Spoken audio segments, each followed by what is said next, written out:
লিটন দাঁড়া দাঁড়া, আমার একটু আগে দে। নামাজ পড়ে আমার কাপড় চোপড় সব গোছানো লাগবে, বাড়ি যাব। হুজুর আমার ঈদের ছুটি দেছে, একটু তাড়াতাড়ি চাপ। হুজুর ছুটি দেছে? হ। এখন তাহলে কনে যাবি? বাড়ি? হ্যাঁ বাড়ি যাব। তোর বাড়িটা যেন কনে পড়েছে? খুলনা সোনাডাঙ্গা। ও, একটু চাপ ভাই তাড়াতাড়ি। এই দিন নতুন পাঞ্জাবি কিনে দিছে তোর বাড়িতে? মামা দেছে একটা, আর আব্বা দুইটা দিছে। তোর আব্বা দুইটো দিছে? হ্যাঁ আব্বা এবছর দুইটা দিছে। তাহলে 3 সেট হইলো তোর মোট পাঞ্জাবি। হয় 3 সেট। একটু তাড়াতাড়ি চাপ না ভাই। তুই কোনো নিউজ টিউজ পাইছিস যে এলাকার কোনো লোক মাদ্রাসার ছেলেবেলের পাঞ্জাবি দেবে কিনা? না, এখন আর বড় লোকরা এতিমদের দান করে না। না, আমি এই মাদ্রাসায় তো অনেক দিন ধরে আছি, এই এলাকার লোক তো তেমন একটা দান করে না। আমি ছোটবেলার থেকে এই মাদ্রাসায় বড় হয়েছি। ওই যে বড় হুজুর ছিল না আমাদের মাদ্রাসায়, যিনি মারা গেছে, হ্যাঁ হ্যাঁ, উনি আমারে নিয়ে আসিল নাকি কন্তে, আমি তো জানি না। তারপর থেকে ওনার কাছেই থাকতাম। ওই নন্য ঈদি ওই হুজুরই আমারে দিত পাঞ্জাবি, যখন হুজুর বাইসে ছিল। কিন্তু হুজুরটা মরে গেল আগের কুরবানি ঈদি। আর এখন গল্প করার সময় নাই ভাই, তুই একটু চাপ, আমার যাওয়া লাগবে। আর তুই আসবিনি কবে? এ বেটা কত মাস পরে বাড়ি যাচ্ছি, ছুটি কাটায় আরো 3-4 দিন আসতে লেট হবে। একটু দ্রুত আসিস, মাদ্রাসায় তো তোরা ছাড়া আমার কেউ নেই। যারা যারা আছে 5-7 জন, ওরা তো সব ছোট ছোট। বড়র ভিতর শুধু তোরা আসিস, এখন তোরা চলে যাচ্ছিস ছুটি, তাহলে মন টেকবে না আমার? আমরা তো সবসময় থাকি, 5-6 দিনের জন্য একটু মন টিকায় নে। ও, তারপরে একটু দ্রুত চলে আসিস। হ্যাঁ ঠিক আছে, চেষ্টা করবানি, না পারলে কি করার। ঈদে একটু ঘুরতে যাব, প্ল্যান আছে। হাফেজি মাদ্রাসায় পড়িস, মুখি দাড়ি পাঞ্জাবি এই পরে মনে কর যে কোনো মেয়ের সাথে টাঙ্কি মারলে কিন্তু বদনাম হবে, বুঝতে পারিস? আরে এই সকল হাদিস আমি ছোটবেলা দিয়েই পড়ে আইছি, তোরে আমার সেকেন্ড টাইম মুজান লাগবে না, ওটা পড়ে গেছে, ঠিক করে নিস। আর তুই বাড়ি যাবি না? ওটা তো গুতমের ফেলাই দিলি। আর বাড়ি আমার আছে নাকি? আমি তো মাদ্রাসাতেই থাকি, বাড়ি কি করে যাব? আমি তো এই মাদ্রাসায় 6 মাস, তোর যে বাড়ি নেই এটা প্রথম শুনলাম। এ থাক, ঈদের পর আইসে কথা হবে। হ্যাঁ আয়, দ্রুত নামাজ পড়তে আয়।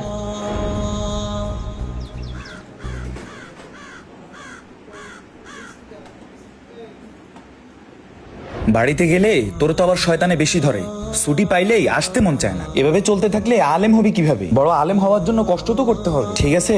ভালোভাবে পড়াশোনা না করলে কি ইফতা পড়তে পারতাম? তাই বলি, বড় আলেম হতে হলে অবশ্যই মেহনত করতে হবে। আর সবাই ছুটিতে গেলে ছুটি শেষ হওয়ার সাথে সাথেই চলে আসবা। হুজুর, তাহলে আমার ছেলেটা নিয়ে যাচ্ছি।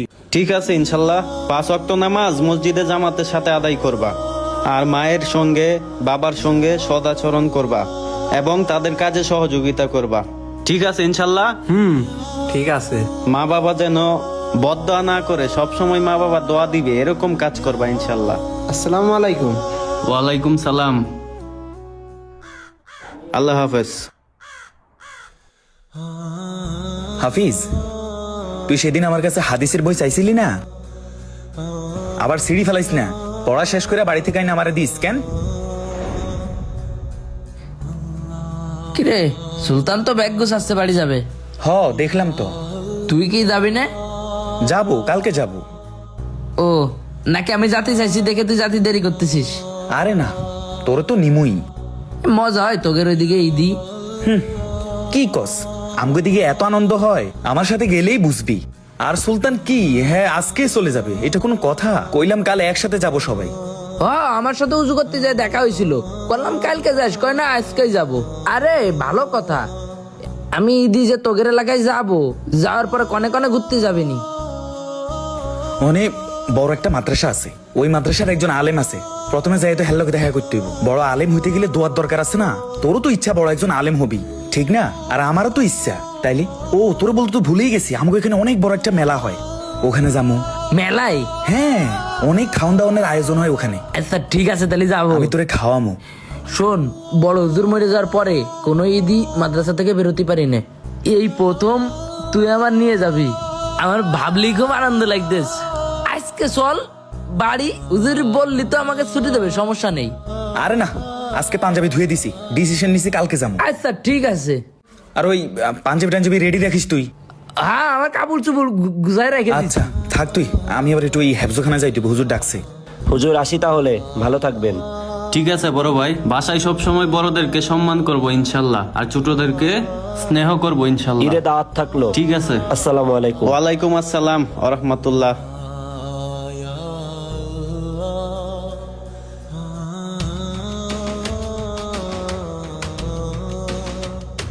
একে একে ঈদের ছুটিতে সবাই মাদ্রাসা থেকে চলে যাচ্ছে বাড়িতে, শুধুমাত্র কয়েকজন ছাড়া। এমন কিছু লোক মাদ্রাসাতে থেকে গেছে যাদের যাওয়ার মতো কোনো জায়গা নেই, ঘর নাই, এমনকি মা বাবাও নাই। এরা এতিম, এদের চাহিদা পূরণ করার মতো কেউ নাই, এদের ঈদে নতুন পাঞ্জাবি কিনতে বায়না করার মতো কেউ নাই। হুজুর আসি, আসসালামু আলাইকুম। আরে এই, তাহলে গেলাম, হ্যাঁ ভালো থাকিস। এ দাঁড়া রিপাত, আমি যাবো। হ্যাঁ, কিরে দৌড়াস কা? কোনে যাচ্ছিস? বাড়িতে। বাড়ি? রে দাঁড়া, আমি প্যাকেট নিয়ে আসি, আমি যাবো।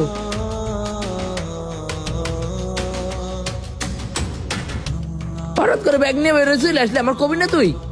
চল। এই দাঁড়া, কই যাবি? বাড়ি যাচ্ছিস না? তো আমি না বাড়ি যাবো, তুই যাবি কই? তোর বাড়ি, তোর সাথে যাওয়ার কথা ছিল না?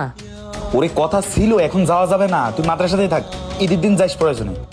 তুই তো প্রথম রমজান থেকে আমারে বলতেছিলি তোর বাড়ি নিয়ে যাবি, আমিও তো আশায় রয়েছি তোর বাড়ি যাবো ঈদ করতে। এবার তোরা আশা দিছি ঠিক আছে, কিন্তু যাওয়া যাবে না, তুই মাদ্রাসাতেই থাক।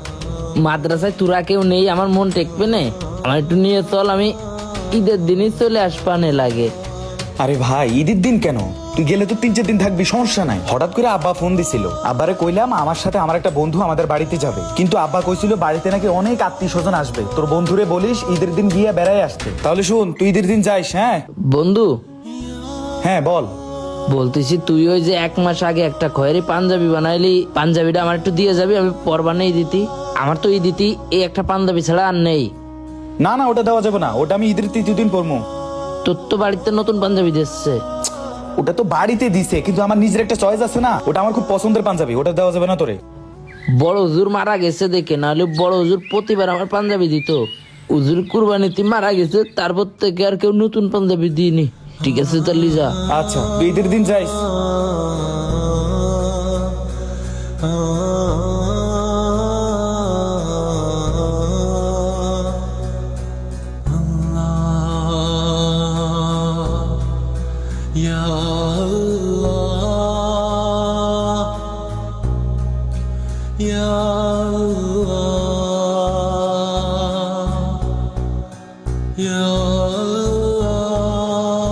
চল, তোরা চল।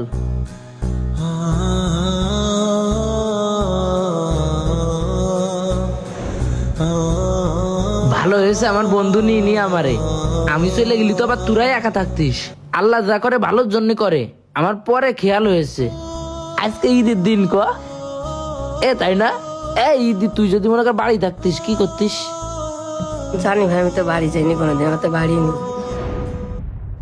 ও তুই কি করতিস বাড়ি থাকলি এই ঈদের দিন?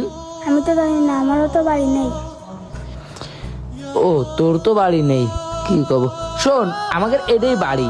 হ্যাঁ, এনে আমরা নামাজ পড়েছি, এই যে এখন ঈদ পালন করতেছি, এর আমি ঈদ পালন করবো। হ্যাঁ, আর একটু পরে ভাত খাতে যাবো। উজুরি তো পোল্ট্রির গোছ আমাদের জন্য কিনেছেই, বললো না একটু আগে যে পোল্ট্রির গোছ তো আছে তোদের জন্য, তোরা খাবি। আমরা মজা করে খাবো, নামাজ পড়বো, তারপর একটু ঘুরতে বেরোবো। ঠিক আছে? আমি যদি বড় এখান থেকে হাফেজ হয়ে বেরোতে পারি, আলেম হয়ে বেরোতে পারি, অনেক বড় বক্তা হবো, ওয়াজ মাহফিল করবো, হাজার হাজার লাখ লাখ মানুষ আমার কথা শুনবে, তখন তো তোরাও বড় বড় হয়ে যাবি। তোকে আমি বলবো না, তোকে সবার আমি আমার পাশে রাখবো। ঠিক আছে? চল উজু করে আসি। ঈদ নিয়ে যাদের অনেক ব্যস্ততা, একটা পোশাকের জায়গায় যারা 10টা পোশাক করেন কেনাকাটা, তাদেরকে বলতেছি আপনার অতিরিক্ত পোশাকের টাকাটা যদি আপনার এলাকার কোনো এতিম অনাথ বাচ্চার পোশাক কেনার কাজে লাগে বা তার ঈদটাকে খুশি করতে পারে, তাহলে আপনার থেকে মহান কোনো ব্যক্তিই হতে পারে না। তাই আপনার মহল্লায়, ইউনিয়নে বা জেলায় আপনার আশেপাশে যেই এতিমখানাটি আছে খোঁজ নিন এবং একটি এতিম মানুষের ঈদটাকে সুন্দর করার দায়িত্ব নিন।